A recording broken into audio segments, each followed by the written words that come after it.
একটি শ্লোক পাঠ করব এবং তা মর্ম উদ্ধার করতে চেষ্টা করব, যাতে ভগবান শ্রীকৃষ্ণের প্রতি আমাদের ভক্তি আরো গাঢ় হয়।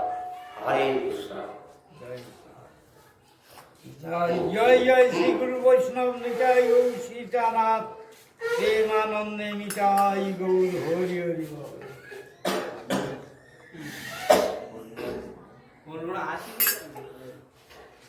জয় নিত্যানন্দ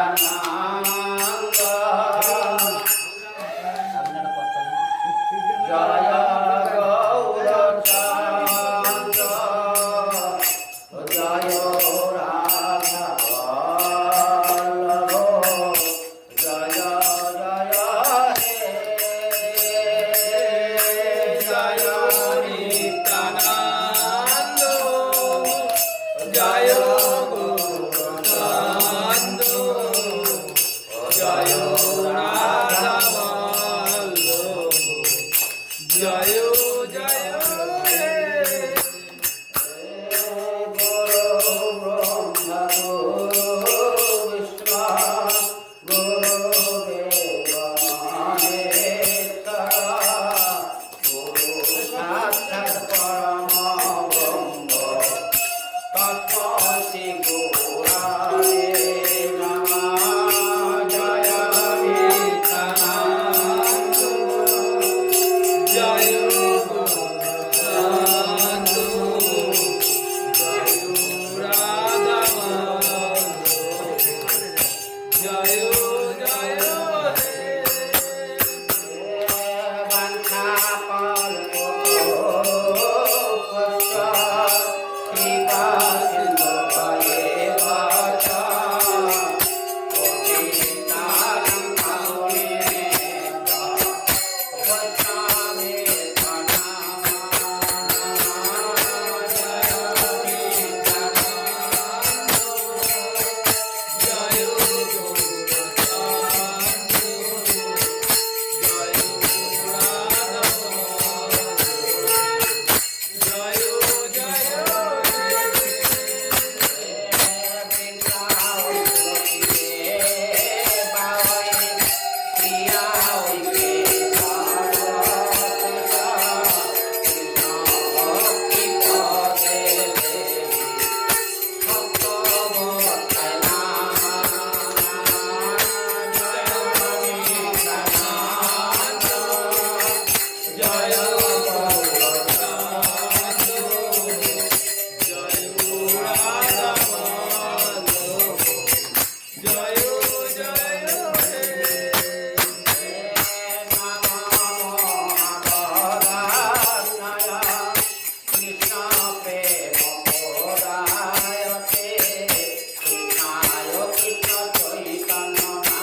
প্রেমানন্দে হরি হরি বল।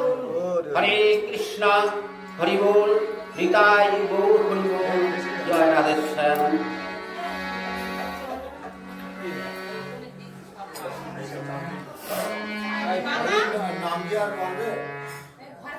পাঠ একটু হয়ে যাক, পাঠ নাম একসঙ্গে পাঠ হয়। হয়ে যায়, তারপরে আমি ছোট করে দেবো, কমপ্লিট করে হবে। দুটো একসঙ্গে হয় না।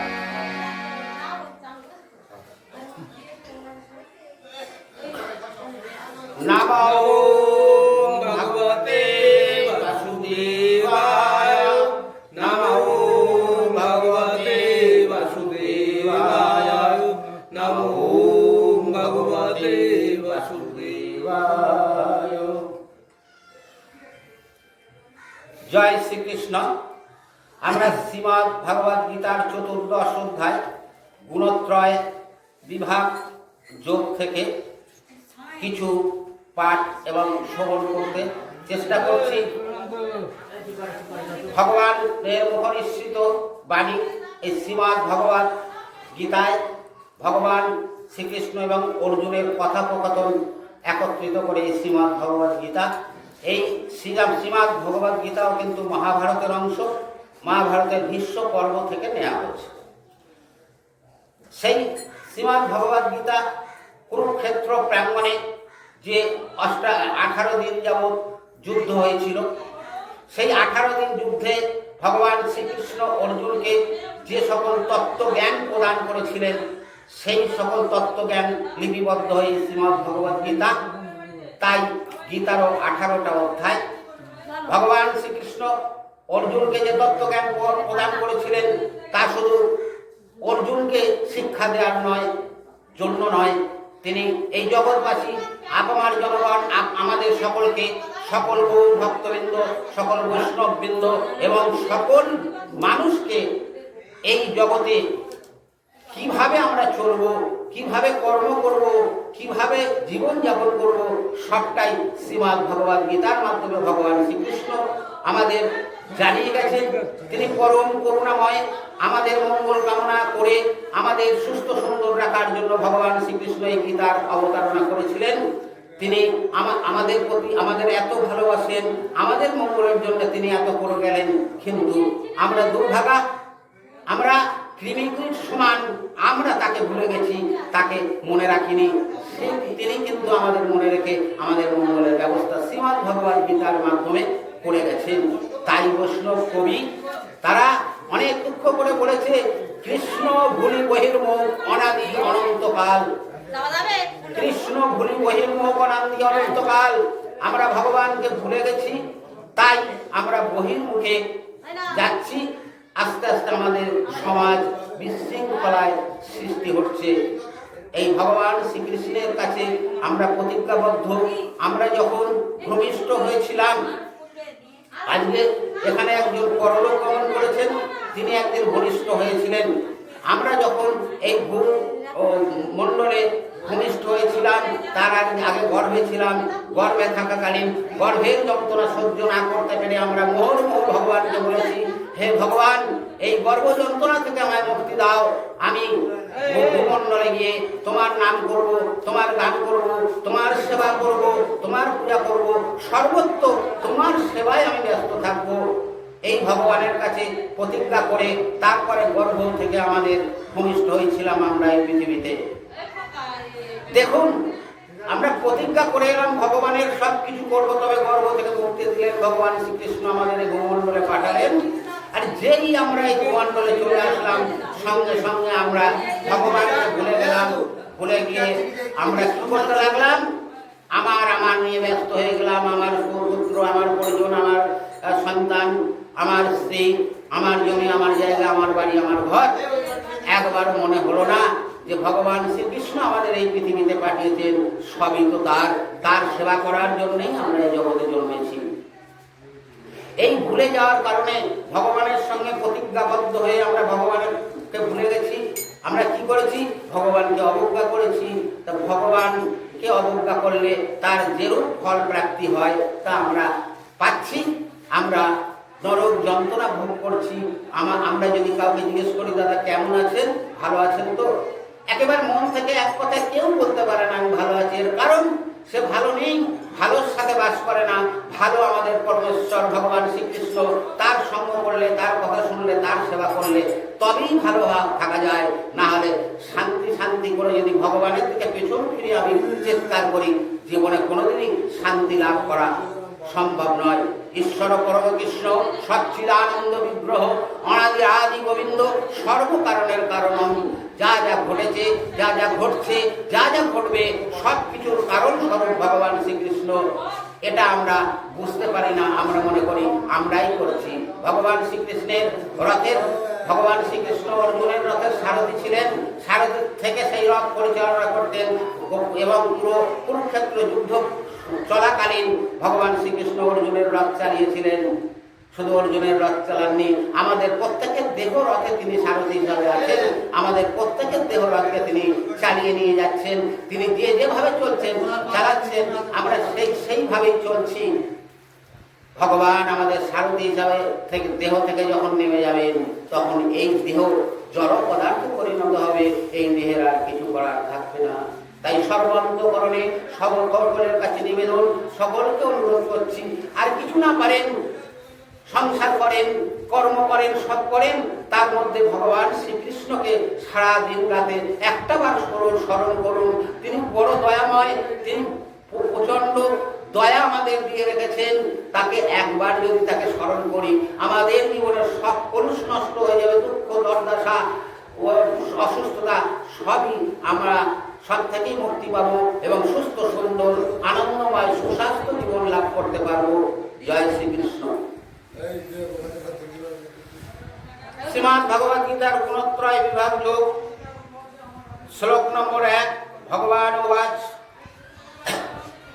পরম ভূয় প্রবক্ষ্যামি জ্ঞানানন্দনমুত্তমম যজ্ঞাত্তা মুনয়ো সর্বে পরং সিদ্ধিমিতো গতা। ভগবান শ্রীকৃষ্ণ কি বললেন? আমার পরম জ্ঞান বলিব তোমারে, জ্ঞান চর্চা যত আছে উত্তম সবারে, যে জ্ঞানেতে মুনি জ্ঞানী হইয়া সর্বত পূর্ব ইতিহাস ছিল সিদ্ধ পারঙ্গত। ভগবান শ্রীকৃষ্ণ বললেন, হে অর্জুন, হে সখা, পুনরায় আমি তোমাকে সমস্ত জ্ঞানের মধ্যে সর্বোত্তম জ্ঞান সম্বন্ধেই বলবো, যা লাভ করলে মুনিগণ পরা সিদ্ধির বা ভক্তি লাভ করতে পারে। ভগবান শ্রীকৃষ্ণ যখনই অর্জুনের সঙ্গে কথোপকথন করেছেন, আর তখনই এক এক অধ্যায়ে তিনি বলেছেন যে তোমাকে আরো পরম জ্ঞান বলবো, আরো গুচ্ছ জ্ঞান বলবো। এক এক অধ্যায়ে এসে এক এক রকম জ্ঞান বলতে লাগলেন। ভগবান শ্রীকৃষ্ণ জ্ঞান প্রদান করতে লাগলেন। অর্জুন দিগ্ভ্রান্ত হয়ে গেল, বুঝতে পারলো না। ইনি বলছে এটা শ্রেষ্ঠ, আবার বলছে এটা শ্রেষ্ঠ, আবার বলছেন এটা শ্রেষ্ঠ, আসলে কোনটা শ্রেষ্ঠ এ কথা অর্জুন কিছুতেই বুঝতে পারছে না। শ্লোক নম্বর 2। ইদং জ্ঞানমুপাশ্রিত মম সাধর্মমাগতা সর্গে হোপিনোপজায়ন্তে প্রলয়না ব্যর্থন্তি চ। এই জ্ঞান লাভ করে নির্গুণ জ্ঞানেতে অবস্থিত হয় লোক নির্গুণ আমাতে, তাহার না হয় জন্ম পুনঃসৃষ্টির সময়, কিংবা দুঃখ নাহি তার যখনই প্রলয়। বলছে যে আমার এই জ্ঞান লাভ করেছে, তার পুনরপি জন্ম হয় না এবং প্রলয়ের সময় সে কোনো দুঃখ পায় না। শ্লোক নম্বর 3। মম যোনির মহদ ব্রহ্ম তস্মিন গর্ভেণ দদাম্যহং সম্ভব্য সর্বভূতানাং তদ্ভবতি ভারত। জগতের মাতৃজনী জরা মহত্তত্ত্ব, সেই ব্রহ্মে গর্ভাধান করি সে মহত্ত্ব। হে ভারত, সে তাই জন্মে সর্বভূত যত, জগতের ভূত সৃষ্টি হয় সেই মতো। শ্লোক নম্বর 4। সর্বযোনি সুকন্তে মূর্তয় সম্ভবন্তি যা, তাসাং ব্রহ্ম ও মহদ যোনি গ্রহং জীব প্রদপিতা। অতএব সর্বজনী যত মূর্তি ধরে, হে কন্তে জানো তাহা আমার আধারে। ব্রহ্ম মহাতত্ত্ব হয় সবার জননী, আমি বীজ প্রদপিতা জগত সরণী। শ্লোক নম্বর 5। সত্যং রজস্তমং ইতি গুণা প্রকৃতি সম্ভবা, নিবোধ্রন্তি মহাবায়ো দেহে দেহি ন মব্যয়ম। সত্য রজতম গুণ প্রকৃতি সম্ভব, ত্রিগুণেতে বদ্ধজীব হয়ে যায় সব। এই দেহ সে বন্ধন নিগুড় আকার, জীব অব্যয় সে বদ্ধ দেবভার। বলছে এই জীব দেহ লাভের পরে আমরা তিনটে গুণের দ্বারা আবদ্ধ হয়ে যাই, সত্য, রজ এবং তম। ভগবান শ্রীকৃষ্ণ এই সত্য, রজ, তম গুণেরও ঊর্ধ্বে, এরও বাইরে, কিন্তু আমরা এই তিনটে গুণের মধ্যে যে কোনো একটা গুণে আবদ্ধ হয়ে যাই। সত্য মানে সৎ গুণান্বিত, রজ মানে রাজকীয় গুণ, তম মানে অন্ধকার, তামসিক গুণ। এই তিনটে গুণের যে কোনো একটা গুণে আমরা আবদ্ধ হয়ে যাই। ভগবান শ্রীকৃষ্ণ একমাত্র শ্রীমদ্ ভগবদ গীতায় আমাদের যে খাদ্যের ভাগ করে গেছেন। আর কোনো শাস্ত্র আমাদের সনাতন ধর্মে নেই যাতে খাদ্যের কোনো ভাগ করা হয়েছে। আমরা কোনো পূজা অর্চনা হলে, শুভকর্ম হলে আমরা বলি নিরামিষ খেতে হবে। এই নিরামিষ কথাটা আমাদের সনাতন ধর্মের কোনো গ্রন্থে নেই, কোথাও নিরামিষ কথাটা বলা হয়নি। কিন্তু এটা আমরা কোথায় পেয়েছি? আমাদের বাপ ঠাকুরদা, পূর্বপুরুষ ইত্যাদি এরা নিরামিষ বলতে বলতে সেই নিরামিষটা প্রচলিত হয়েছে আমাদের সমাজে। ভগবান কিন্তু খাদ্যের ভাগ নিরামিষ আমিষ দিয়ে করেননি। ভগবান শ্রীকৃষ্ণ 3 ভাগে ভাগ করেছিলেন খাদ্যকে: সত্য খাদ্য, রজ খাদ্য এবং তামসিক খাদ্য। তো বলেছেন ভক্তি জীবন লাভ করতে হলে, সাধন ভজন করতে হলে, ভগবান শ্রীকৃষ্ণের শরণাপন্ন হতে হলে সত্য গুণ খাবার খেতে হবে। রজগুণ খাবার কারা খাবে? রাজা মহারাজা যারা শাসন করবে দেশ, তারা রজগুণ খাবার খাবে। তমগুণ খাবার খাবে কারা? একদম নিচ শ্রেণী, যারা ভগবানের দিকে ফিরেও তাকায় না, ভগবানকে জানে না, ভগবানের নাম করে না, তারা খাবে তামসিক খাবার, তমগুণ খাবার।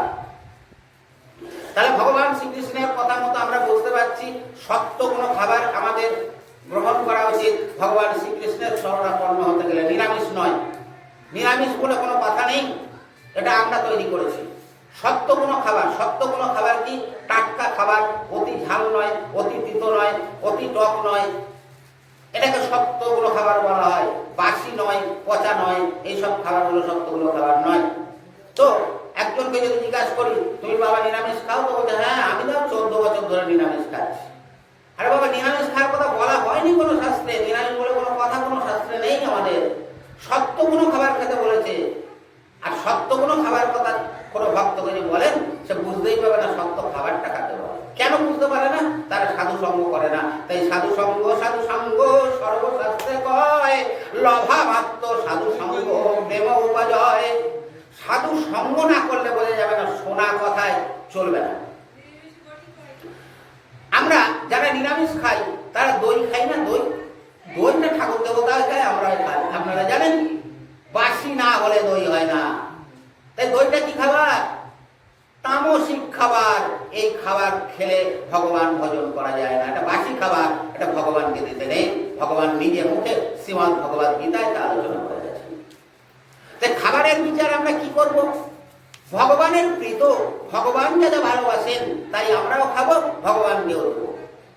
ভগবান বলেছেন তুমি যা যাহার হিসাবে গ্রহণ করবে, আমাকে না দিয়ে, আমার জিনিস যদি তোমরা আমাকে না দিয়ে গ্রহণ করো তাহলে তোমরা চৌর্যবৃত্তি করছো, চুরি করছো, আমার জিনিস আমাকে না দিয়ে তোমরা খাচ্ছ। তাই বলা হয়েছে প্রসাদ ভুজি হতে ভগবানকে নিবেদন করুন, করে তারপরে তার প্রসাদ আপনি গ্রহণ করেন। তাহলে শুদ্ধ সত্তা হবে, মন শুদ্ধ হবে, মনের কলুষ মুছে যাবে এবং আমরা যে সকল রিপুর তাড়নায় জর্জরিত ছটফট করি, রিপু আমাদের বসে এসে যাবে। এটাই খেতে বলা হয়েছে, নিরামিষ নয়। কিন্তু আমরা ওই নিরামিষ শুনতে নিরামিষ খাচ্ছি। কিন্তু সত্যগুলি খাবার কারা খাবে? যারা ভজন করবে, ভগবানের ভক্ত, ভগবানের সান্নিধ্যে আসতে চাইবে, ভগবানের নাম গুণ কীর্তন করবে, ভগবানের সেবা করবে। অর্জুনকে ছিল ভগবানের সখা, যার রথ চালিয়েছেন ভগবান শ্রীকৃষ্ণ। অর্জুন ছিল ক্ষত্রিয়, অর্জুনরা নিরামিষ খেত না, মাছ মাংস খেত, কারণ ক্ষত্রিয়ের খাবার নিরামিষ নয়, সাত্বিক নয়। আবার এরা রাজস্বীয় খাবার খাবে। অতএব অর্জুনরা, পঞ্চ পাণ্ডব আর কৌরব যারাই বলেন এরা কেউ নিরামিষ খেত না, এরা মাছ মাংস খেত, তবেই না যুদ্ধ করতে পারত। আমাদের সমাজে এমন একটা প্রচলন হয়ে গেছে, সবাই নিরামিষ খাও, নিরামিষ খাও, নিরামিষ খাও। এই আমাদের ধর্ম হাড়ির মধ্যে ঢুকে গেছে, কি খাচ্ছ সেইটা থেকে ধর্ম হচ্ছে। আরে বাবা কেন? ভগবান কোনো খাবার খেতে বারণ করেননি কোথাও, পর্যায়ে অনুযায়ী খাবারটা খেতে বলেছে। তুমি ভক্ত হলে তাহলে সাত্বিক খাবার খাও, ভজন করো, জপ করো, ধ্যান করো, ঘরে বসে বসে করবে, তুমি সাত্বিক খাবার খাও, নিরামিষ খাও। কিন্তু আজ সকালে উঠে একটা ছেলে ঢালাই করতে যাবে, তাকে নিরামিষ খাইয়ে পাঠিয়ে দিয়ে দেখো না মাথা ঘুরে পড়ে যায়। তার দ্বারা আর হবে ঢালাই করা? তার খাবার ভগবান বলেননি নিরামিষ। ক্ষত্রিয়ের খাবার আলাদা হবে, বৈশ্যের খাবার আলাদা হবে, রাজার খাবার আলাদা হবে, সবাই নিরামিষ খাও এ কথা ভগবানই বলেননি। কিন্তু ভক্তরা আজকে সবাইকে যাইতে একসাথে নিরামিষ খাইও আমার দলে আমি। ভগবান যে চেষ্টা করলো না, তোমরা সেই চেষ্টা করে চলছো। খাওয়া পড়া ধর্ম নয়। কি খাচ্ছি, কে করছি তার উপরে কি ধর্ম নির্ভর করে? কি করেছিলেন হরিদাস ঠাকুর? শেষ পর্যন্ত বস্ত্রই ছিল না হরিদাসের। পরম ভক্ত, নামকে জীবন দান করে গেছেন যিনি, যাকে নামাচার্য বলা হয়। নামের প্রকৃত তত্ত্ব, নাম যে জেগে উঠতে পারে তা দেখিয়ে গেছেন হরিদাস ঠাকুর। তার বস্ত্রই থাকতো না পরনে। আমাদের বলায় কাঁচা কাপড় পরে তারপর ঠাকুর ঘরে ঢুকবি, এসব আমরা তৈরি করেছি। গোপাল, অনেকের ঘরে গোপাল আছে। আজকের দিনে গোপালের বনতা বেড়েছে, যেখানেই যাই দেখি বাড়ি বাড়ি গোপাল। আমার মেয়ে গোপাল ভালোবাসে, তাই একটা খুব ভালো গোপালের প্রচার হচ্ছে, আমাদের খুব ভালো লাগছে। আমাদের প্রভু তো গোপালকে কিভাবে সেবা করতে হবে?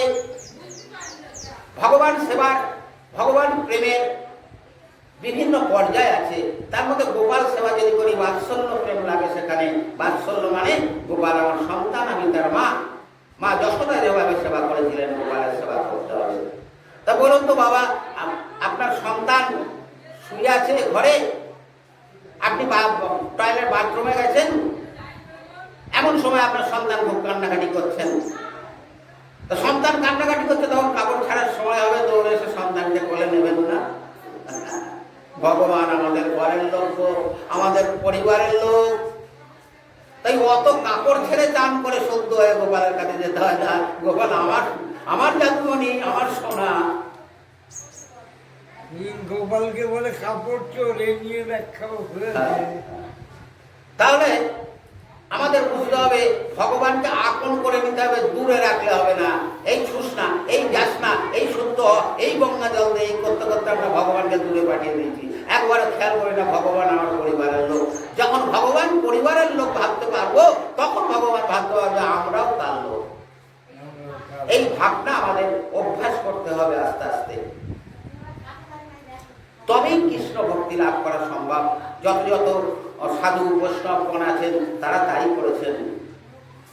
সনাতন গোস্বামী, শ্রীজীব গোস্বামী, শিরূপ গোস্বামীর নাম যারা অন্তত একটু সাধু সঙ্গ করেন তারা শুনেছেন। সনাতন গোস্বামী বসে বসে কৃষ্ণ লীলা দর্শন করতে পারতেন। বলুন তো, যে কৃষ্ণ কীর্তন গুলো হয়, লীলা কীর্তন হয়, নিশ্চয়ই সবাই কিছু না কিছু শুনেছেন। এই লীলা কীর্তন গুলো যারা লিখেছে তারা কবেকার লোক?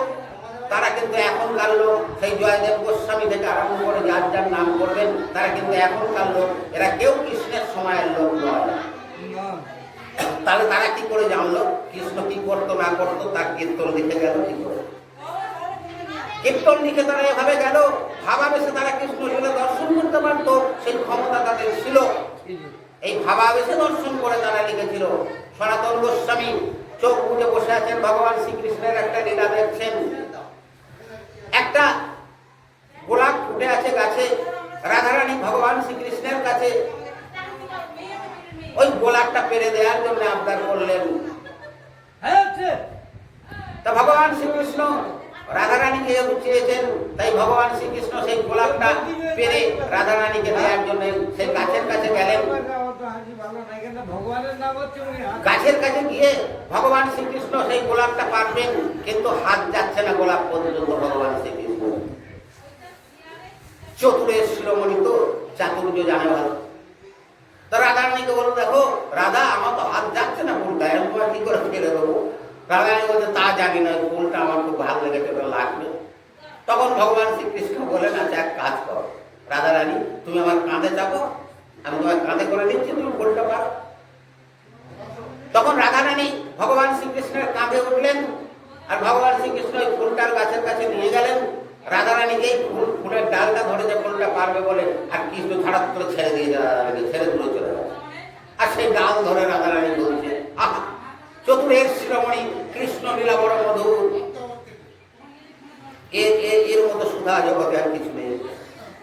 এইটা দর্শন করছেন ভাবাবেশে সনাতন গোস্বামী, যে রাধারানী ডালে ঝুলছে আর কৃষ্ণ সরে এসে হাসছে।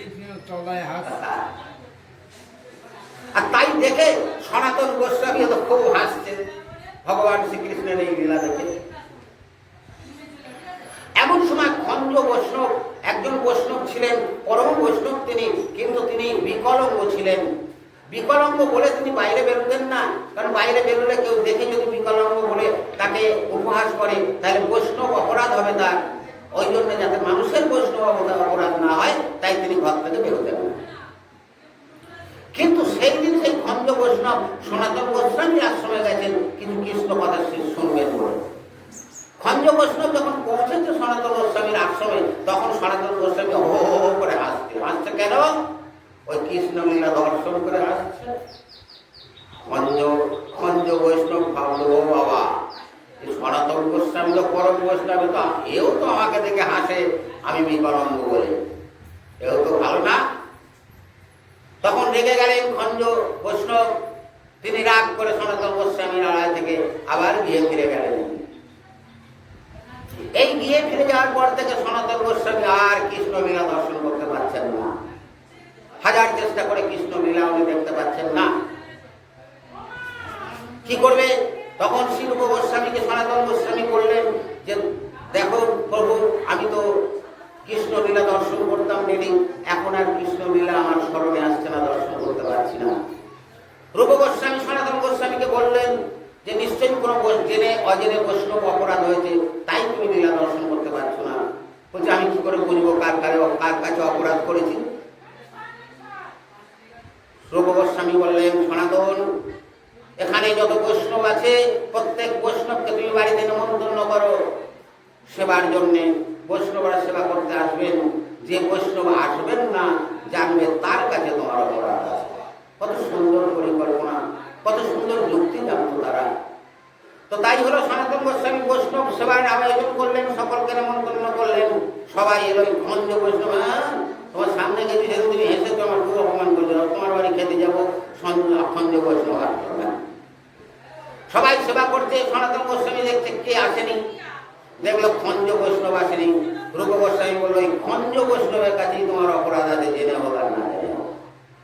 তখন সনাতন গোস্বামী ছুটলো খঞ্জ বৈষ্ণবের কাছে গিয়ে বলছে, প্রভু, আপনার চরণে আমি অপরাধ করেছি, যার জন্য কৃষ্ণ লীলা আমি আর দর্শন করতে পারছি না। বলুন, কি অপরাধ আপনার চরণে করেছি? বলছে, তুমি কিছু জানো না কি অপরাধ করেছো? তা বলছে, আমি প্রভু জানি না, বলুন। বলছে, সেদিন আমি তোমার আশ্রমে গেলাম কৃষ্ণ কথা শুনবো বলে, আর আমি ঘোড়া বলে আমাকে দেখে তুমি হি হি করে হাসলে, উপহাস করো বৈষ্ণবকে না? এই কথা শুনে তখন সনাতন গোস্বামী উঠছে, হরে জয় শ্রীকৃষ্ণ, প্রভু, আমি আপনাকে থেকে হাসিনি, বিশ্বাস করুন। আপনি কখন গেছেন তাও আমি জানি না। আমি বসে বসে কৃষ্ণ লীলা ভাবাবেশে দর্শন করছিলাম। রাধারানী কুঞ্জে যে ফুলটা যখন পাড়তে গেছে শ্রীকৃষ্ণের কাঁধে চলে রাধারানী, তখন রাধারানীকে ছেড়ে দিয়ে কৃষ্ণ চলে এসছে, আর রাধারানী সেই ডালটা ধরে ঝুলছে। এই লীলা দর্শন করে আমার খুব হাসি পেয়েছিল, তাই হাসছিলাম। আপনি আমার আশ্রমে পৌঁছে দেন সেটাও আমি জানি না। তখন খঞ্জ বৈষ্ণব দেখল, আরে তাই তো, ও তো আমাকে অপমান করেনি, আমি মিছিমিছি ওর তো রাগ করেছি। তখন খঞ্জ বৈষ্ণব বললে, শোনা তো, আমি বুঝতে পারিনি, ভুল বশত আমি প্রধান্বিত হয়েছি, চলো আমি তোমার গিয়ে সেবা করতে যাই। তখন হয় বৈষ্ণব অপরাধ খণ্ডন। একটা কথা জানবেন, বৈষ্ণব অপরাধ জেনে বা অজেনে যদি হয়, তাহলে কৃষ্ণ আপনার দূর কাছ থেকে দূরে চলে যাবে। বৈষ্ণব অপরাধ জেনে বা অজেনে হয়, কৃষ্ণ আপনার থেকে দূরে চলে যাবে। যতই কৃষ্ণ কৃষ্ণ করো, আর কৃষ্ণ দর্শন হবে না। আপনার কাছে পরম বৈষ্ণব আপনার নিজ গুরু, যেখান থেকে আপনি দীক্ষা নিয়েছেন। কৃষ্ণ রুষ্ট হলে গুরু রাখি বারে বারে। কৃষ্ণ যদি রুষ্ট লেগে যায় তাহলে গুরু রাখতে পারে। গুরু রুষ্ট হলে কৃষ্ণ রাখিবারে নারে। গুরু যদি আপনার ওপর লেগে যায়, কৃষ্ণের ক্ষমতা নেই যে আপনাকে রক্ষা করবে। তাই সবসময় বৈষ্ণব অপরাধ থেকে সাবধান থাকবেন। ধর্ম করেন, অনুষ্ঠান করেন, পূজা করেন, যাই করেন, একবার যদি বৈষ্ণব অপরাধ হয়ে যায়, এই মানব জন্মটা বিফল হয়ে যাবে। আবার অনেকে বলে বৈষ্ণব চিনব কি করে, বললো অপরাধ যে করে ফেলেছি তা বৈষ্ণব চিনব কি করে? মহাপ্রভু বললেন কিচ্ছু দেখতে হবে না, যাহারে দেখিলে মুখে আসে কৃষ্ণ নাম সেই তো পরম বৈষ্ণব ধাম। বলছে যাকে দেখে তোমার মুখে কৃষ্ণ নাম আসবে জানবে সেই বৈষ্ণব, আলাদা করে বৈষ্ণব চিন্তা হবে না। হ্যাঁ বাবা, কাকে দেখে আমাদের মুখে কৃষ্ণ নাম আসবে, গরুর নাম আসবে? তাকে দেখেই আসবে যে নিত্য তেলেও সেবা করে, যার গলায় তুলসী কণ্ঠীমালা আছে, এদের দেখে কৃষ্ণ নামই আসে। তাই সাধু হতে না পারো, সাধু সাজতে চেষ্টা করো, তোমাকে দেখে মুখে অন্তত কৃষ্ণ নামটা আসবে, সে বৈষ্ণব বলে তোমায় প্রণাম করবে, আর তুমিও সাজতে সাজতে একদিন সাধু হয়ে যাবে। রাধারানী যখন রাস্তা দিয়ে হেঁটে যেত, কিছু অভক্ত লোক তো আছে, তারা রাধারানীকে দেখে বলতো ওই যে কৃষ্ণ কলঙ্কিনী যাচ্ছে। তা যখন তারা বলতো কৃষ্ণ কলঙ্কিনী, সেইখানটায় রাধারানী একটু আস্তে আস্তে যেত, ধীরে ধীরে চলত। ললিতা সখী বলছে হ্যাঁ রে রাধা, তোর নিন্দে বলে কৃষ্ণ কলঙ্কিনী বলে, আর ওইখানটা তুই আস্তে আস্তে আসিস, জোরে চলে আসতে পারিস না? রাধারানী বলছে না, ওইখানটায় আমি আস্তে আসি কেন জানো? ওরা আমায় কলঙ্কিনী বলুক যাই বলুক, ওরা আমার প্রভুর নাম করছে, তাই শুনে আমি আনন্দিত হই, তাই ওখান থেকে আমি আস্তে আস্তে আসি। দেখুন রাধারানী চরিত্র, দেখুন ভগবানের চরিত্র, আর দেখুন আমাদের চরিত্র, মামর পিশাচ অধম আমরা। যুধিষ্ঠির যজ্ঞ করলেন রাজসীয় যজ্ঞ কখন? কুরুক্ষেত্র যুদ্ধে জয় লাভের পর যখন যুধিষ্ঠির রাজা হলেন, রাজসীয় যজ্ঞ করলেন। এই যজ্ঞ করতে গেলে আপনার বাড়িতে একটা অনুষ্ঠান যখন হয়, এই যে হচ্ছে, এই অনুষ্ঠানে আপনাকে এক একজনের কাছে এক একটা দায়িত্ব দিতে হবে। কাউকে দিতে হবে নিমন্ত্রণের দায়িত্ব, কাউকে দিতে হবে সেবা করানোর দায়িত্ব, কাউকে দিতে হবে যারা আসবে তাদের ভালো মন্দ দেখার দায়িত্ব। এক একজনকে এক একটা দায়িত্ব দিয়ে কোনো অনুষ্ঠান করা হলে সেই অনুষ্ঠান সর্বাঙ্গীন সুন্দর হয়। একা হাতে সব করতে গেলে আর সুন্দর হয় না। তাই যুধিষ্ঠির রাজসীয় যজ্ঞ করতে এক একজনকে এক একটা দায়িত্ব দিয়েছে, তুমি ভাই বাজার করবে, তুমি এইটা করবে, তুমি পুজোর জোগাড় করবে, তুমি ঠাকুর মশাইকে দেখভাল করবে, দায়িত্ব দিয়ে দিয়ে। এমন সময় পরমেশ্বর ভগবান শ্রীকৃষ্ণ এসে হাজির হলো, যুধিষ্ঠির তোমার যজ্ঞে আমাকে নিমন্ত্রণ করেছো, ঠিক আছে, আমার কাজটা কি কি করবো আমি? বলছে ঠাকুর তুমি আবার কি কাজ করবে? যজ্ঞ হবে, তুমি বসে থাকবে এখানে, তাতেই আমার যজ্ঞ সার্থক হবে। বলছে না হয় না, যজ্ঞে ভগবানের যজ্ঞে অংশগ্রহণ করলে কিছু কর্ম করতে হবে। দেখেন এই অষ্টম প্রহর হয়, অষ্টম প্রহরে বেশি ভিড় হয় কখন জানে? যখন সেবা দেওয়া হয়। এরা যেন অষ্টম প্রহর মানে দুটো খাবো না, অষ্টম প্রহর যখন শুরু হবে অধিবাস থেকে হাজির হতে হবে, কেউ মালা গাঁথতে হবে, কেউ পরিষ্কার করতে হবে হরি মন্দির, কেউ মন্দিরে পাতা মারতে হবে। ভগবানের কিছু কাজ করার জন্য যায় ভক্তরা, না কাজ করে অষ্টম প্রহর দর্শন করতে নেই। তা ভগবান বললে যজ্ঞে আমি করতে দেবো না, আমার কোনো কাজ না দিলে, বিনা কাজে যজ্ঞে আসবো আমি হয়? তা যুধিষ্ঠির বললো সবাইকে সব দায়িত্ব দেওয়া গেছে কাজের, আর কোনো কাজই নেই, তো তোমায় আমি কি দেবো বলো দেখি? ভগবান শ্রীকৃষ্ণ বললেন আচ্ছা সে আমি চিন্তা করছি, বাড়ি চলে গেলেন। পরের দিন ভগবান শ্রীকৃষ্ণ কাঁধে একটা গামছা আর মাথায় একটা জলের কলসি আর হাতে একটা ঘটি নিয়ে এসে হাজির হয়েছে। দুর্যোধনের দুয়ারে এসে কলসিটা রেখে ওখানে বসেছেন। দুর্যোধন যুধিষ্ঠির গোল মার্জনা করবেন, দুর্যোধন যুধিষ্ঠির। তা যুধিষ্ঠির দেখছে ভগবান শ্রীকৃষ্ণ একটা এক কলসি জল, একটা ঘটি, একটা গামছা নিয়ে এসে আমার দরজার গোড়ায় বসেছে, কি ব্যাপার হলো আবার? যুধিষ্ঠির গিয়ে বলছে কি হলো ঠাকুর, আপনি জল জল ঘটি টটি গামছা নিয়ে রাজি হয়েছেন কেন? চলুন রাজসভায় বসবেন। ভগবান শ্রীকৃষ্ণ বললেন না, তুমি আর কোনো কাজ দাওনি না, আমি কাজ জোগাড় করে দিচ্ছি। বলছে কি কাজ করবেন ঠাকুর আপনি? ভগবান শ্রীকৃষ্ণ বললেন কেন, সবার ব্যবস্থা করেছো, যা অতিথি আসবে তাদের পা ধুইয়ে দেওয়ার কোনো ব্যবস্থা তুমি করেছো? বলছে না এটা তো করা হয়নি। তা আমি এই দায়িত্ব নিলাম, যারা ভক্তরা আসবে তাদের পা ধুইয়ে গামছা দিয়ে মুছে দেবো, তাদের সেবা করব। আমি এই দায়িত্ব নিজে কাঁধে তুলে নিলাম। দেখুন ভগবান কাকে বলে, সবার পা ধোয়ানোর জন্য তিনি বসে পড়েছেন, আর আমরা একটু কিছু হতে না তো অহংকার হয়ে যায়, আমি এই, আমি সেই, আমি ও, আমি তো। তাই আমরা ভগবান তো বলে কথা, ভগবানের ভক্ত হতে পারি না। তিনোদপি শুনিছ না, দুর্বার ছেড়ে নরম যতক্ষণ না হতে পারবে ততক্ষণ ভগবানের ধর্ম জগতে প্রবেশের অধিকারী তোমার হবে না। তাই মনে রাখতে হবে, মহাপ্রভু বলেছিলেন, মহাপ্রভু যখন নাম বিতরণ করা শুরু করলেন, অনেক বিরোধী ছিল তার। মহাপ্রভুকে এক ঘরে পর্যন্ত করেছিলেন। তা মহাপ্রভুকে টিটকারি করতো, টিপ্পণী করতো, হরিনাম করলে সবাই হাসতো। তা মহাপ্রভুকে অদ্বৈত আচার্য এনেছিলেন, অনেক কষ্ট করে কেঁদে কেঁদে চাঁদের কাতর আহ্বানে মহাপ্রভু এসেছিলেন এই পৃথিবীতে। অদ্বৈত বললেন, প্রভু আপনাকে দেখে সবাই উপহাস করে, অসম্মান করে, আমার ভালো লাগে না। মহাপ্রভু বললেন, গোর পাগল, বৈষ্ণবের আবার মান সম্মান কিনা? আমি বৈষ্ণব বিষ্ণুর ভক্ত, আমার আবার মান সম্মান কি? যে যা বলে বলুন, আমার রাস্তায় আমি চলবো। মনে রাখবেন, আপনিও যদি কৃষ্ণ ভজন করেন, আপনিও গলায় মালা করেন, আপনি তিলক করেন, প্রথম প্রথম আপনাকে দেখে অনেকে হাসবে, অনেকে টিটকারি করবে, কিন্তু করুন না। আপনি আপনার পথে চলুন, আপনি ভগবানের পথে চলছেন, খারাপ পথে নয়। একদিন দেখবেন যারা টিটকারি করছিল ওরাই আবার আস্তে আস্তে ভগবানের ভক্ত হয়ে আপনার কাছে জানতে চাইবে কিভাবে এগুলো করতে হয়। বলা হয়েছে শাস্ত্রে, যজন যাজন অধ্যায়ন, কৃষ্ণ ভক্ত সেই যে অধ্যয়ন করবে, নিজে জানবে এবং যজন জানাবে। করতে হবে, জানতে হবে এবং জানাতে হবে, এটা আমাদের কর্তব্য এবং কর্ম। শুধু নিজে ভক্ত হলাম, হে কৃষ্ণ করে ঘরে বসে থাকলাম, এটা নয়। এ করলে ধর্ম হয় না। তাহলে তো হরিদাস ঠাকুর মনে মনে নাম করতে পারতেন। তিনি 3 লক্ষ নাম করতেন প্রতিদিন, তার মধ্যে 1 লক্ষ নাম উচ্চেশ্বরে করতেন। কেন? এই জগৎবাসীকে, আমাদের মতো অধমকে উদ্ধার করার জন্য উচ্চেশ্বরে যা নাম করতেন, যে নাম শ্রবণে আমরা মহাপাপী পাপিষ্ঠ যাতে উদ্ধার করে যেতে পারি। তাই কৃষ্ণ কথা শুধু আপনি জানলে হবে না, কৃষ্ণ ভক্ত আপনি হলে হবে না।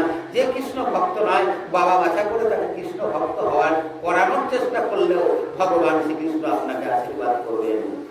এটা আমাদের কর্তব্য। নিজে জেনে জেনে বসে থাকলে হবে না। আমার এইটা বাড়িটা আমি অনেক পরিষ্কার ঝরিষ্কার রেখেছি, সুন্দর করে রেখেছি। আমার বাড়ির পাশে একটা বাড়ি খুব নোংরা, আমি সেদিকে তাকাই না, ওর বাড়ি নোংরা আছে তার। ওরে বাবা, ওই নোংরা তোমার বাড়ি এসে পড়বে, তোমার বাড়িও পরিষ্কার থাকবে না। পরিষ্কার থাকতে হলে পাশের বাড়িটাকে পরিষ্কার করো, সমাজটাকে পরিষ্কার করো, তবে তুমি সুন্দর থাকবে, সুস্থ সুন্দর শান্তির জীবন যাপন করবে। এই কর্তব্যগুলো আমরা ভুলে গেছি। তাই আজকের দিনে আমাদের সমাজ আস্তে আস্তে বিশৃঙ্খল হয়ে যাচ্ছে। আমার ইউটিউবে একটা চ্যানেল আছে, ওই চ্যানেলটা নাম হচ্ছে অ্যাস্ট্রোলজার বি শাস্ত্রী। দেখবেন ওতে আজকেও আমার একটা ভিডিও আছে, গতকালকেও আমার একটা ভিডিও আছে। সেখানে আমি পরিষ্কার বলেছি যে দেখুন, সুস্থ সুন্দর জীবন চাইলে, সন্তানদের সুন্দর করতে চাইলে, সুস্থ পরিবার গঠন করতে চাইলে, ছাড়িয়া অনাচার করো কৃষ্ণের সংসার। অনাচার ছেড়ে কৃষ্ণের সংসার করতে হবে, তবে সুন্দর সংসার হবে, তবে সুখী এবং শান্তিতে থাকতে চাইবেন। প্রতিদিন সকালে উঠুন।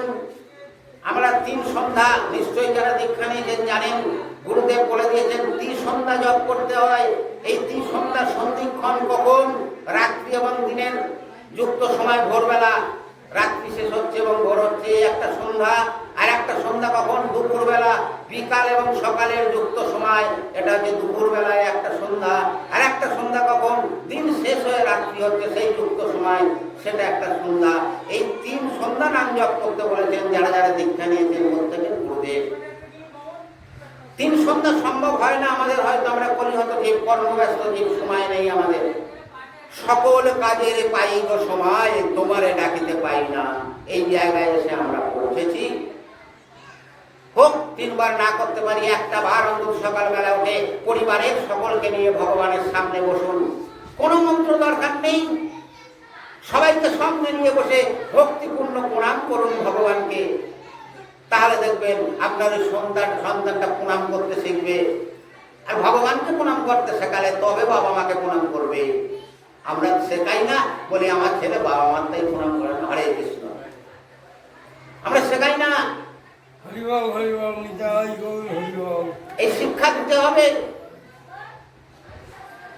ভগবানের সামনে যদি আপনার পুরো পরিবার নিয়ে আপনি প্রতিদিন একটা বারো প্রার্থনা করতে পারেন, দেখবেন আপনার সংসার কৃষ্ণের সংসার হয়ে যাবে। ভগবানকে প্রণাম করতে শিখলে তো বাবা মাকে প্রণাম করবে, তবে বয়স্ক লোককে সম্মান দেবে। আজকের দিনে সন্তানরা বাবা মাকে প্রণাম করে না, বয়স্ক লোককে সম্মান দেয় না। এটা সন্তানদের দোষ নয়, আমরা যারা তাদের অভিভাবক আমাদের দোষ। আমরা শেখাইনি তাদের যে বড়দের প্রণাম করতে হয় না বা হয়। আমরা শেখাই না তাদের বাবা মা কি জিনিস, তাই তারা বড় হয়ে বাবাকে ভাত দেয় না। এই শিক্ষা শুরু হবে ছোটবেলা থেকে। পুরো পরিবার নিয়ে ভগবানের প্রার্থনা করুন, দিনে একবার অন্তত শিখে যাবে তারা। আর বলতে হবে না তাদের যে বাবাকে ভাত দেবে। এই শিক্ষা ভগবান বারে বারে দিয়েছেন, আমরা গ্রহণ করিনি। বললাম অধম। আমরা বলি আমরা বৈষ্ণব না, আমরা বৈষ্ণব দাস, বৈষ্ণবের দাস। বাবা, বৈষ্ণব হওয়া তো সহজ, বৈষ্ণব দাস হওয়ার কঠিন। বৈষ্ণব হতে পারবে বিষ্ণু ভক্ত হলে সে বৈষ্ণব। আর হ্যাঁ, আর বৈষ্ণবের দাস হতে গেলে বৈষ্ণব ভক্ত হতে হবে। কিরকম?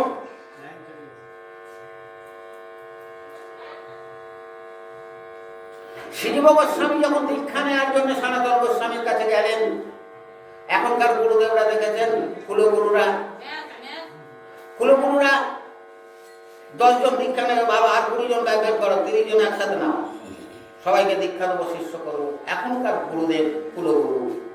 আর তখনকার গুরুদেব যখন সনাতন গোস্বামীর কাছে শ্রীজীব গোস্বামী দীক্ষা নেওয়ার জন্য গেছে, সনাতন গোস্বামী বলছে বাবা না, আমি দীক্ষা দেবো না, আমি কাউকে দীক্ষা দিই না। না বাবা, আমায় দীক্ষা দিতেই হবে। না রে, দীক্ষা দিলে তার সম্পূর্ণ দায়িত্ব নিতে হয়। ও বাবা, আমি পারবো না, অপরাধ হবে, আমি কারোর দীক্ষা দিই না। কিন্তু শ্রীজীব গোস্বামী তো সোনার পাত্র নয়, দীক্ষা নিয়েই ছাড়বে। শ্রীজীব গোস্বামী গুরু আশ্রম থেকে আর বাড়ি যাচ্ছে না।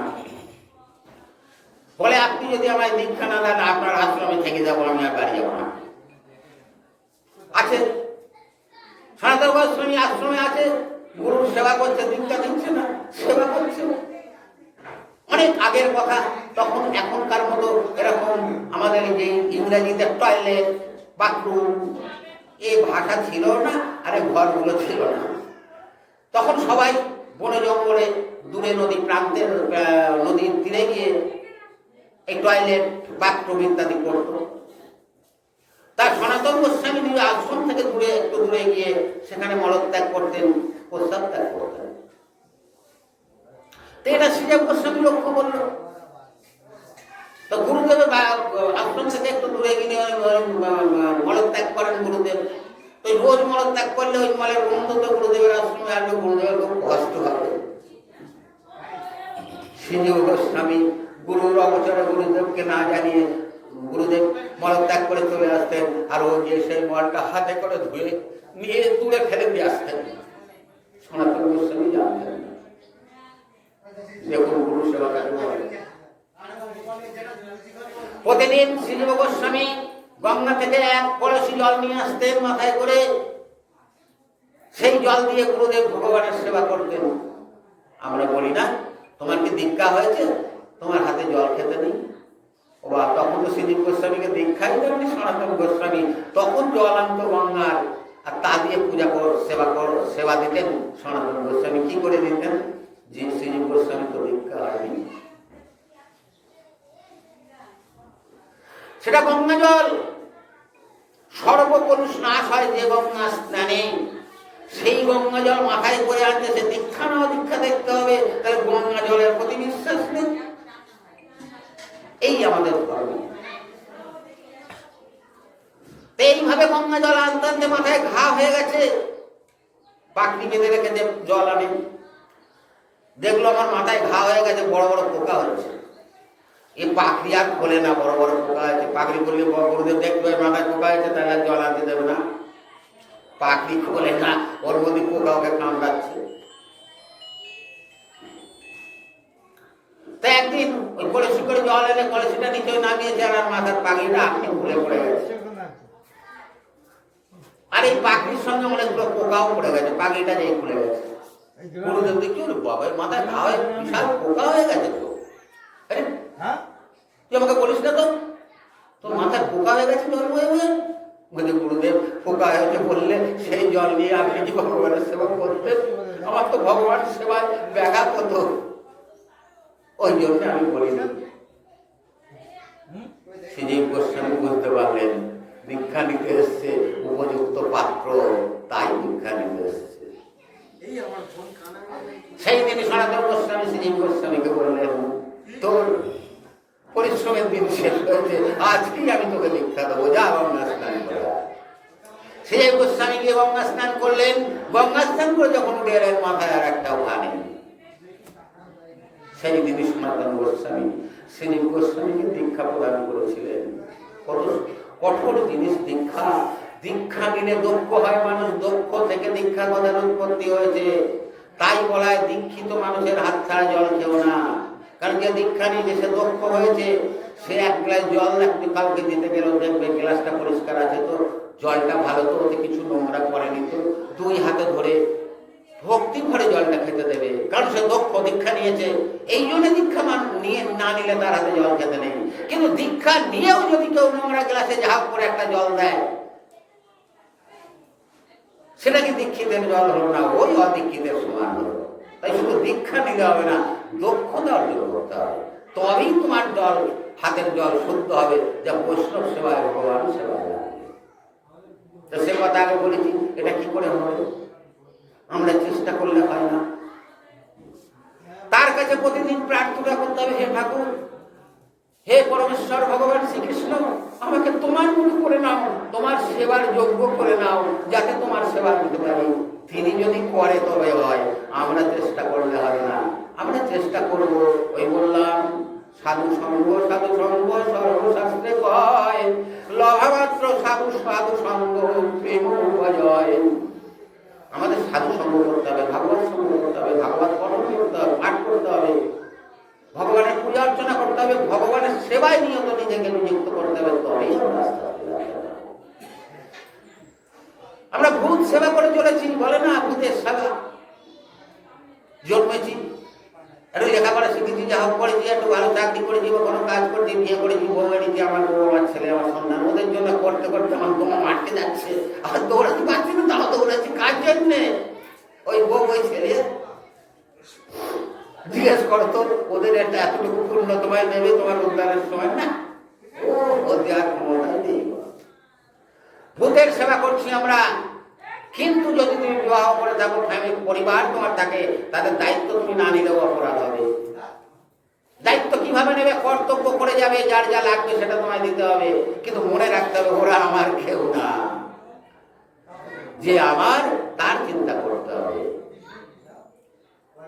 তবেই তুমি পরপারের মাঝি হিসাবে ভগবান শ্রীকৃষ্ণকে পাবে। ভগবান শ্রীকৃষ্ণকে বললেন যে আমাকে পার করে দাও। বলছে আমি পার করি, সকালে আর সকালে আসতে হবে, তবে আমি পার করবো। যখন তখন আসলে আমি তো পার করবো। বলছে প্রভু, যে সকালে আসতে পারে না তার কি হবে? ভগবান বললেন, ওই এসে আশা করে বসে থাকতে হবে, কখন পার হবে না হবে আশা করে বসে থাকতে হবে। সময় না লেগে চুপচাপ বসে থাকতে হবে, কখন পার করবে ঠিক নেই। তাই বৈষ্ণব কবি বলেছেন, শিশুকালে ভজে কৃষ্ণ পাইবার আসে, যৌবনে ভজিলে কৃষ্ণ আসে কি না আসে। আরে বৃদ্ধকালে ভজে কৃষ্ণ জমের তর আসে। আমরা বলি না, এখন টিকা নেবো না, জবটা এখন করবো না, সময় হলে করবো। আর সময় কখন হবে আমরা জানি? কেউ 18 হয়ে যাচ্ছে, কেউ 80-তে যাচ্ছে। সময় আমার যার কতক্ষণ সে যাবে আমরা জানি না। তো তোমার সময় হতে হতে যদি দীক্ষা না হয়, আর ভজন করে না হয়, তাহলে এই আসা যাওয়া সার হবে না, মানব জীবন বেকার যাবে। অনেক দুর্লভ জন্ম এই মানব জন্ম, অনেক অনেক পুণ্য ফলেই মানব জন্ম লাভ করেছো, আর এই মানব জন্ম হবে কি না হবে ঠিক নেই। তাই সময় হোক চিন্তা না করে শিশু বয়স থেকে ভজন শুরু করতে হবে, তবে কৃষ্ণ ভক্তি আসবে। যৌবনে করলে আসতেও পারে না আসতে পারে, আর বৃদ্ধকালে লোক ভগবানের নাম করে। ভগবান ভক্ত বলেছেন বৃদ্ধকালে ভজে কৃষ্ণ পারা, কৃষ্ণ জমের তর আছে। যখন বয়স হয়ে গেছে তাকে কিচ্ছু হলো না, সারা জীবনটা বেকার গেল, সব ভুল কাজ করে ফেলেছি, ঠাকুর এইবার আমায় রক্ষা করো। বুড়ে বয়সে যখন ভগবানের নাম করছে, তখন নাম ঠিক করে বলতে পারে না, হরে কৃষ্ণ আর বেরোয় না, হবে কৃষ্ণ, হবে কৃষ্ণ। এই হবে কৃষ্ণ হচ্ছে, তখন নাম করছে, আর হয়। তাই শিশুকাল থেকে চেষ্টা করতে হবে। বলা হয়েছে শাস্ত্রে, মৃত্যুকালে কেউ একবার যদি কৃষ্ণ নাম করে, শত জন্মের পাপ হতে সে উদ্ধারে। তাইলে এত ধর্ম কথা শোনারই বা কি দরকার, ধর্ম করারই বা কি দরকার? মরার সময় একবার কৃষ্ণ নাম করবো, তাহলে তো হয়ে যাবে। ও বাবা, অত সহজ নয়। সেই যোগটাই গীতায় আছে, নাম হচ্ছে অভ্যাস যোগ। তুমি ছোটবেলা থেকে যেটা অভ্যাস করবে, মৃত্যুকালে ওটাই মনে হবে। জড় ভরতের ক্ষেত্রে হয়নি, হরিণের সেবা করতে করতে মরার সময় হরিণের চিন্তা হয়েছিল, তাই হরিণ হয়ে জন্মাতে হয়েছিল জড় ভারতকে। তাই মৃত্যুকালে তোমার কৃষ্ণ চিন্তা কখন হবে? ছোটবেলা থেকে কৃষ্ণ নাম যদি করা অভ্যাস থাকে তবে হবে, নাই মৃত্যুকালে করে নেবো বললে হবে না। তাই এখন থেকে অভ্যাস করতে হবে, যাতে আমার মনের মধ্যে, আমার চিন্তার মধ্যে ভগবান শ্রীকৃষ্ণ থাকে, মৃত্যুকালে আমি একবার ভগবানের নাম করতে পারি। ভগবানের কাছে সর্বান্তকরণে সমর্পণ করতে হবে। কি সমর্পণ, কেমন সমর্পণ? একটা কথা জানবেন, আগে বিশ্বাস, তারপরে ভক্তি। অনেকে বলে না ভক্তি করো, আরে ভক্তি আসে কোত্থেকে? বিশ্বাস থেকে। বিশ্বাস না হলে ভক্তি কোনোদিনই আসে না। কি বিশ্বাস? আমি যে কথাগুলো বলছি সব শাস্ত্রে, যেমন শাস্ত্রের কথা। ছোট করে বলি, দুর্যোধন অর্জুন কিন্তু ভগবান শ্রীকৃষ্ণের কাছে গেলেন, ভগবান তখন শয়নে ছিলেন। দুর্যোধন চাইতে আমি কৃষ্ণকে নেবো, আমাদের যুদ্ধের সঙ্গে হবে। অর্জুন চাইতে সকা আমার সাথে থাকে। ভগবান বলেছিল কাল গোভাদিনকে আমি যার মুখাকে দর্শন করবো, তার দরে থাকবো। দুর্যোধন খুব চালাক রাজা, আর কিনা মাথার কাছে গিয়ে, মাথার কাছে একটা সোনার সিংহাসন ছিল, ওই সিংহাসনে গিয়ে দুর্যোধন বসেছে। রাজা মানুষ যেখানে সেখানে বসতে পারে। অর্জুন পরে এসে দেখছে একটা সিংহাসন আছে, তখন দুর্যোধন দাদা বসে পড়েছে। তা আমি কোথায় বসবো? ও ভগবান শ্রীকৃষ্ণের পায়ের কাছে গুলি ছুটি মেরে বসে আছে অর্জুন। ভগবান শ্রীকৃষ্ণের যে ঘুম ভেঙেছে, ও সোজা উঠেছে, সোজা উঠেছে, উঠে দেখে পায়ের কাছে অর্জুন বসে। ওই যে সখা তুমি এসেছো, পেছনে কিন্তু দুর্যোধন বসে রয়েছে সিংহাসনে। অর্জুন তো পরে বলছে, সখা তুমি এসছো? জয় নিতাই, জয় গুরু, জয় রাধা। তো অর্জুন বলছেন ভগবান শ্রীকৃষ্ণকে, হ্যাঁ হ্যাঁ মাগো, আমি তো এসেছি। বলছে, তা যাক, তুমি তো আগে এসছো, তোমাকে দেখলাম। এই বলেছে দুর্যোধন তো অহংকারী প্রচন্ড। আচ্ছা, দুর্যোধন কে বলুন তো? আসলে ও দেবতাদের লোক। কে? দুর্যোধন কিন্তু যমরাজ। যমরাজই দুর্যোধন হিসাবে জন্মগ্রহণ করেছে। তা দুর্যোধনের তো রাগ হচ্ছে অর্জুনকে, যখন ভগবান শ্রীকৃষ্ণ বলছে তুমি তো আগে এসছো, তোমাকে দেখেছি। অর্জুন কিন্তু অনেক পরে এসছে, অন্ধকার থাকতে সে দুর্যোধন বসে আছে সেটি আসলে। তখন ও পেছন থেকে চিচিয়ে উঠেছে দুর্যোধন, না কৃষ্ণ, অর্জুন আগে আসেনি, অর্জুন এই একটু আগে এলো, আমি সেই অন্ধকার থেকে সেই সিংহাসনে বসে আছি। তখন পেছন ফিরে কৃষ্ণ দুর্যোধনকে দেখতে পাচ্ছে, ও ভাই তুমি এসছো বন্ধু। তবে আমি আগে এসছি, অন্ধকার সময় এসছি, অর্জুনটা এখন এলো। বলছে, দেখো এই ঝগড়া করলে তো হবে না। আমি তো বলেছিলাম সকালে উঠে যার মুখ দেখবো তার দলে অংশগ্রহণ করবো। তুমি এসছো হয়তো অনেক আগে, তোমার মুখ আমি আগে দেখিনি, আমি তো অর্জুনের মুখ আগে দেখিনি। বলছে, এটা অন্যায় কেশব, আমি ভোরে উঠে এসে বসে আছি, তোমাকে আমার দলে পাবো বলে। বলছে, তুমি তো রাজা, মাথায় বসতে শিখেছো, চরণে বসতে তো শেখনি। ভগবান পেতে হলে ভগবানের চরণে বসতে হয়। অর্জুন তো চরণে বসেছে, তাই সে ভগবান পেয়েছে। তাই ওটা আর হবে না দুর্যোধন। বলছে আমার সঙ্গে অবিচার করা হচ্ছে। বলল না, আমি কারোর সঙ্গে অবিচার করি না, আমি ভগবান পরমেশ্বর শ্রীকৃষ্ণ। অর্জুন আমাকে নিক না, আমি একটা কৃষ্ণ। আমার এক অক্ষয় সৈন্য আছে, এই সৈন্য আমি তোমাকে দিয়ে দিলাম আমার একলার বিনিময়ে। দুজন একটা কৃষ্ণ আর এতগুলো সৈন্য দিতে, তার তো অনেক, তাহলে এক কৃষ্ণ নেওয়ার দরকার নেই, একলা কি করবে? আর এত সৈন্য। দুর্যোধন খেয়ে হাসলো, আনন্দ পেল, না বাবু তাহলে ঠিক আছে, এক অক্ষরে সৈন্য দিচ্ছ। যাদব সেনা বলা হয়েছে, যাদব সেনা এক অক্ষরে দিয়েছিল ভগবান শ্রীকৃষ্ণ দুর্যোধনকে। তা ওখান থেকে চলে এলো অর্জুনের সঙ্গে, এসে বসে অর্জুন বলছে, তুমি, আমি ভাবি সখা, আমি ভাবি তুমি আমার লোক, আমি তো দেখছি না। ওর বেলায় 1,00,000 সৈন্য দিলে, শুধু আমি তোমার একলা নিয়ে এলাম বলে ও শক্তি বাড়িয়ে দিলে তুমি।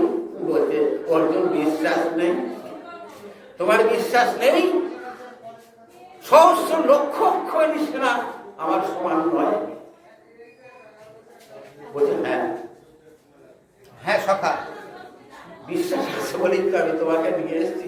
তোর একটু রাগ হচ্ছে, ওকে অতগুলো সৈন্য দিয়ে। বলছে ওই সৈন্য সব মৃতের সমান। যুদ্ধক্ষেত্রে দেখবে তোমার বিরুদ্ধে যারা যারা দাঁড়িয়ে আছে, যুদ্ধক্ষেত্রে যুদ্ধ করতে গিয়ে দেখবে যারা যারা তোমার সামনে দাঁড়িয়ে আছে, তোমার সঙ্গে যুদ্ধ করবে বলে ওদের সবই মেরেই রেখেছি। তুমি উপলক্ষ মাত্র, ওকে যে সৈন্য দিয়েছি সব মরা। আমি যখন বলবো তখন শুয়ে পড়বে, ও নিয়ে তোমায় চিন্তা করতে হবে না। যুধিষ্ঠির এই কথা শুনে বললো, কৃষ্ণ এত ভালোবাসো আমাদের? কৃষ্ণ বললেন, আমাকে সবাই তো ভগবান বলে, তাই আমাকে যে ভালোবাসে আমিও তাকে ভালোবাসি। জানো, অনেক ভোগ লাড্ডু মিঠাই মোল্লা সাজিয়ে আমাকে দিলে আমি ওই খাবারটা খাই না।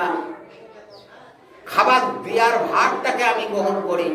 আমরা দেখেন না প্রসাদ, ঠাকুর পুজো করে প্রসাদ দিই, ওই নিয়ে আবার লোককে বিলি করে ঠাকুর খেয়ে নিলে আর কি দিত মানুষ? বললে আমি ওই প্রসাদ খাই না, আমি ওই দেওয়ার ভাগটা গ্রহণ করি। দিতে পারলে কলা না খেয়ে কলার খোলাও আমি খাই।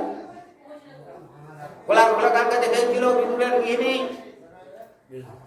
ভগবান শ্রীকৃষ্ণ বিদুর গৃহে গিয়ে উপস্থিত হয়ে বলছে, বিদুর তখন বাড়িতে নেই, বিদুরের গৃহিণীকে বলছে, কিছু খেতে দাও, আমার বড্ড ক্ষুধা পেয়েছে। কিছু নেই ঘরে, ব্যস্ত হয়েছে। ভগবান এসছেন, খেতে দিতে পারবো না, কি অন্যায়? বিদুরের গৃহিণী তো কম ভক্ত নয়। ফট করে মনে করলো ঘরে একখানি কলা আছে, ওই কলাই দেবো ঠাকুরের যখন খিদে পেয়েছে। কলার কাঁদিনা নিয়ে এলো। ভগবান শ্রীকৃষ্ণের দিকে তাকিয়ে আছেন, কৃষ্ণ ভাবে বিভোর হয়ে কলা ছাড়াচ্ছেন, কলাগুলো ফেলে দিচ্ছে না, খোলাগুলো ভগবান আর কৃষ্ণের হাতে দিচ্ছে।